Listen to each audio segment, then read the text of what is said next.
नमस्कार, राष्ट्रबोध से मैं पवन केसवानी। क्या छत्तीसगढ़ में धर्मांतरण इस कदर तेजी से हो रहा है कि यहाँ की डेमोग्राफी बदलते जा रही है। क्वांटिफाइबल डाटा आयोग की रिपोर्ट हालांकि अभी सार्वजनिक नहीं हुई है, लेकिन हमारे पास पुख्ता जानकारी के अनुसार छत्तीसगढ़ में ओबीसी की आबादी 41% हो गई है, जबकि अभी तक छत्तीसगढ़ में 52% ओबीसी आबादी होने का दावा किया जाता रहा है। दरअसल छत्तीसगढ़ में इससे पहले कभी जाति आधारित जनगणना नहीं हुई। 2019 में हाई कोर्ट के आदेश के बाद राज्य सरकार ने क्वांटिफाइबल डाटा आयोग का गठन किया था। अभी धर्मांतरण को लेकर जो ताजा जानकारी मिली है वो छत्तीसगढ़ की राजधानी रायपुर से कहीं दूर बलरामपुर जिले का राजपुर का इलाका है। इस राजपुर के कस्बाई क्षेत्र से लगे हुए के गांव पहाड़ खडुआ में बीती 22 और 23 नवंबर को खूब जोरदार हंगामा हुआ। सड़कें घंटों तक जाम कर दी गई। दरअसल स्थानीय ग्रामीणों ने रंगे हाथों ईसाई मिशनरी के कुछ एजेंटों को पकड़ा जो गुपचुप तरीके से धर्मांतरण के काम में लगे थे। करीब 30 से ज्यादा लोग एक घर में पादरी की मौजूदगी में धर्मांतरण का पाठ पढ़ रहे थे। इस बारे में दूसरे पक्ष का कहना था कि हम धर्म का प्रचार कर रहे थे, उपदेश दे रहे थे। यहाँ प्रश्न खड़ा होता है कि रात अंधेरे गुपचुप तरीके से यह कौन सा धर्म प्रचार है जो कि बेहद गुप्त तरीके से किया जाता है। इसका जब विरोध किया गया तब दूसरे पक्ष से भी दर्जनों लोग आ गए। थाने में खूब हंगामा हुआ और उसके बाद देखते ही देखते माहौल बेहद तनावपूर्ण हो गया। जहां हिंदू आदि धर्मांतरण करवा रहे पादरी अनिल कुजूर, बशील तिग्गा, धर्मलाल तिर्की और जीवित लाल के विरुद्ध कार्रवाई की मांग कर रहे थे, वही दूसरे पक्ष के लोग भी अपने साथ वकील को लेकर आए थे और थाने में अड़े रहे कि उनके विरुद्ध कोई कार्रवाई नहीं हो। लेकिन जनता के दबाव में आखिरकार जिला प्रशासन ने 295 का मामला मुकदमा दर्ज किया। यानी सिस्टम ने भी मान लिया कि यहाँ धार्मिक भावनाएं भड़काने का काम हो रहा था। धर्मांतरण के विरुद्ध अलग से शासन की ओर से कोई नोट जारी नहीं किया गया। छत्तीसगढ़ के सुदूर अंचल का यह कोई इकलौता मामला नहीं है। राजधानी रायपुर से कहीं दूर वनांचल में ऐसी घटनाओं को मेन स्ट्रीम की मीडिया या जिसे हम मुख्य धारा की मीडिया कहते हैं, ऐसी खबरों को ज्यादा सुर्खियां नहीं बनाता। आप गूगल में सर्च कर राजपुर की इस घटना को कहीं नहीं पाएंगे, आपके पास कोई वीडियो नहीं मिलेगा। अखबार की कुछ कतरनों को आप देख सकते हैं कि किस तरह से स्थानीय मीडिया ने कवरेज दिया था। कमोबेश ऐसे ही हालात छत्तीसगढ़ के अन्य वनांचल क्षेत्रों में भी हैं। कबीरधाम जिले के पंडरिया के वनांचल क्षेत्र में भी कोई कुर्दूस नामक गांव के आसपास आप देख सकते हैं कि वहां बड़ी संख्या में चर्च बने हैं। ऐसे ऐसे गांव में चर्च बने जहां एक भी ईसाई परिवार नहीं रहता। छत्तीसगढ़ में तेजी से बढ़ते ईसाई धर्मांतरण की समस्या को समझते हुए इसी महीने 14 और 15 तारीख को आरएसएस के सरसंचालक मोहन भागवत ने अपने उद्बोधन के दौरान धर्मांतरण का बिना नाम लिए ये बातें कही थी। जनजाति गौरव दिवस के खास मौके पर उन्होंने कहा था, लोग मासूमियत का फायदा उठाकर ठगने की कोशिश करते हैं, हमें मजबूत रहना होगा। इस पर कांग्रेस की ओर से कटाक्ष भी आए थे।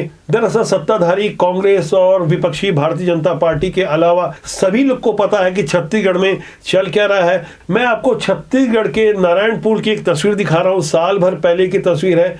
आकाबेड़ा गांव में आसपास के 10 गांव के आदिवासी तीर धनुष लेकर आए थे। यह स्वस्फूर्त आंदोलन था। हालांकि सर्व आदिवासी समाज कैसे समर्थन प्राप्त था। लोग कह रहे थे कि बाहर से कुछ विदेशी फंडिंग आती है। लोग प्रलोभन देकर अंधविश्वास के माध्यम से सीधे साधे भोले भाले आदिवासियों को धर्मांतरित करवा रहे हैं। साफ तौर पर यह छत्तीसगढ़ की संस्कृति पर हमला है। छत्तीसगढ़ की अस्मिता और संस्कृति की रक्षा के लिए तमाम राजनीतिक बातें होती है, तमाम आंदोलन होते हैं। जब इस तरह की घटनाएं होती है तब यहाँ बड़ा प्रश्न खड़ा होता है कि क्या धर्मांतरण सिर्फ राजनीतिक मुद्दा बन के रह जाएगा, आरोप प्रत्यारोप तक ये बातें सीमित रह जाएगी, या इससे कहीं आगे सरकार और सिस्टम के साथ विपक्ष को भी ईमानदारी से काम करना होगा। राजपुर के पहाड़ खडुआ इलाके से जो धर्मांतरण की शिकायत मिली, लोगों ने संघर्ष किया, आवाज उठाई। आखिर सिस्टम में बैठे हुए लोग उन लोगों पर कार्रवाई करने में इतनी देरी क्यों कर रहे थे कि लोगों को चक्का जाम करना पड़ा, थाने का घेराव करना पड़ा, सड़कों पर उतरना पड़ा। तब कहीं जाकर शासन ने एफआईआर दर्ज की, मानो कोई एहसान किया गया हो। दरअसल पुलिस और सिस्टम को जो कार्रवाई बहुत पहले करनी चाहिए, उसके लिए जनता के दबाव का इंतजार करना पड़ता है। दरअसल यहाँ भी राजनीति हावी होती है, विचारधारा और एजेंडे की जो पॉलिटिक्स होती है। अब जनता भी खूब समझ रही है। छत्तीसगढ़ को बचाने के लिए धर्मांतरण पर कड़ा प्रहार करना होगा। डेमोग्राफी खराब करने की जब भी शिकायत आती है तब सीधा ध्यान जाता है कि आदिवासी जो बिना नाम बदले, बिना रीति रिवाज बदले चुपचाप किस तरह से धर्मांतरित होकर ईसाई बन चुके हैं। इनकी सही संख्या भी नहीं पता चल पाती क्योंकि इन्हें आरक्षण का लाभ मिलता है। यही कारण है कि राष्ट्रीय स्तर पर भी डीलिस्टिंग की मांग उठ रही है। यानी ऐसे लोग जिन्होंने ईसाई धर्म अपना लिया है लेकिन खुद को आदिवासी बताकर दूसरी सुविधाओं का फायदा लेते हैं, जैसे छत्तीसगढ़ के पूर्व मुख्यमंत्री अजीत जोगी और उनका परिवार। ये समय समय पर खुद को आदिवासी बताता है और समय समय पर खुद को ईसाई भी बताता है। ये मौके की राजनीति हर जगह है। यहाँ जनता जनार्दन को भी समझना होगा, पुरजोर विरोध करना होगा ऐसे लोगों का जो कि समाज और देश के लिए घातक है। प्रलोभन और अंधविश्वास के आड़ में जो सांस्कृतिक हत्या कर रहे हैं, यहाँ गौर करना होगा कि यही धर्मांतरण धीरे धीरे देश के लिए कितना घातक होता है, जो राष्ट्रांतरण की तरफ चले जाता है। नॉर्थ ईस्ट के राज्य जहां पर हिंदू आबादी अल्पसंख्यक है, वहां राष्ट्र विरोधी मानसिकता किस तरह से पुष्पित पल्वित हो रही है। कुछ ऐसे हालात केरल में है। देश के तमाम हिस्सों में ऐसी मिशनरियां और राष्ट्र विरोधी ताकतें अपना पैर जमा रही है। छत्तीसगढ़ के वनांचल क्षेत्र के भोले भाले आदिवासियों का ये मिशनरियां किस तरह से ब्रेन वॉश कर चुकी है, इसका उदाहरण आपको छत्तीसगढ़ के बालोद और डोंडी के आसपास के वनांचल क्षेत्रों में स्पष्ट रूप से नजर आएगा। दरअसल यहाँ जामड़ी पाटेश्वर धाम नामक एक पवित्र सनातन हिंदू धर्म स्थल है। इस स्थल पर कुछ लोगों ने हमला करते हुए खुद को आदिवासी बताया और साथ में वो यह भी बता रहे थे कि हम हिंदू नहीं हैं, हम आदिवासी हैं। इस तरह से दिग्भ्रमित कर भोले भाले आदिवासियों को किस तरह भड़काया जा रहा है। कमोबेश ऐसे ही हालात छत्तीसगढ़ के अन्य इलाकों में हैं, जिन्हें धर्म की गलत शिक्षा देकर इस कदर दिग्भ्रमित किया गया है कि खुद को आदिवासी तो बताते हैं लोग लेकिन हिंदू नहीं बता रहे हैं। यह स्थिति आने वाले दिनों में और ज्यादा भयावह हो सकती है। 2023 में जहां छत्तीसगढ़ में विधानसभा चुनाव है, हमारी जानकारी के अनुसार भारतीय जनता पार्टी इसे एक बड़ा राजनीतिक मुद्दा बनाने जा रही है।